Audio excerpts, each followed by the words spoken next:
130 TMC ನೀರಲ್ಲಿ ಸಂಗ್ರಹ ಆಗೋದ್ರಿಂದಾಗಿ ಸಾಕಷ್ಟು ಈಗಾಗಲೇ ಹೇಳಿದಂಥ ಜಿಲ್ಲೆಗಳಿಗೆ ಕಲಬುರಗಿ, ವಿಜಯಪುರ, ಬಾಗಲಕೋಟೆ, ಕೊಪ್ಪಳ, ಯಾದಗಿರಿ, ರಾಯಚೂರ, ಗದಗ ಮುಂತಾದವು ಕಡೆ ಇದು ಅನುಕೂಲ ಆಗುವ ಸಾಧ್ಯತೆಗಳು ಹೆಚ್ಚಾಗ್ಯಾವ. ಇದರಿಂದಾಗಿ ಉತ್ತರ ಕರ್ನಾಟಕ ಇನ್ನಷ್ಟು ಆರ್ಥಿಕವಾಗಿ ಸುಭದ್ರ ಆಗುವಂಥದ್ದು ಮತ್ತು ಒಕ್ಕಲ್ತನಕ್ಕೂ ಸಾಕಷ್ಟು ನೀರು ಸಿಗೋದ್ರಿಂದ ನಮ್ಮ ಆದಾಯನೂ ಒಳ್ಳೆಯ ರೀತಿ ಬೆಳೆಯುವ ಸಾಧ್ಯತೆಗಳಿದ್ದಾವೆ.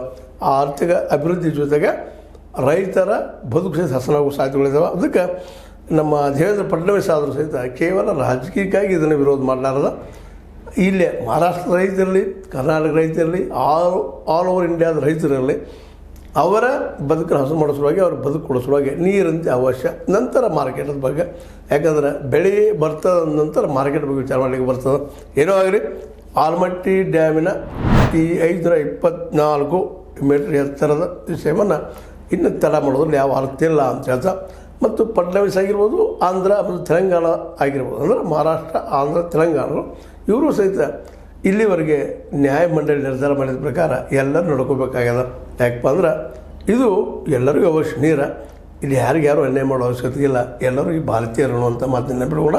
ಆದರೂ ನಾವು ಭಾಷಾವಾರ ಪ್ರಾಂತ ರಚನೆ ಮಾಡಿಕೊಂಡು ನಾವೇನೋ ಭಿನ್ನ ಅಂತ ಅನಿಸ್ತಿರ್ಬೋದು, ಬಟ್ ಭಾಷೆಗೆ ನಾವು ಜನ ಒಂದೇ ಇದ್ದೀವಿ ಅನ್ನುವಂಥ ಮಾತು ನೆನಪಿಡೋಣ ಬಗೆಹರಿಸಲು ಉತ್ತಮ ಅಂತ ಹೇಳ್ತಾ, ನಿಮಗೆ ಲೈಕ್ ಆಗಿರ್ಬೋದು, ಲೈಕ್ ಮಾಡಿ, ಶೇರ್ ಮಾಡಿ, ಕಮೆಂಟ್ ಮಾಡಿ, ಜೊತೆಗೆ ಸಬ್ಸ್ಕ್ರೈಬ್ ಆಗೋದು ನಿಲ್ಲಿಸಲಿಕ್ಕೆ ಹೋಗ್ಬೇಡ್ರಿ. S60 ನ್ಯೂಸ್ ಅರ್ಥಾತ್ ಸೀತಾರಾಮ್ ಇದು ಸತ್ಯದ ಕೈಗಳಲ್ಲಿ ವಂದನೆಗಳು.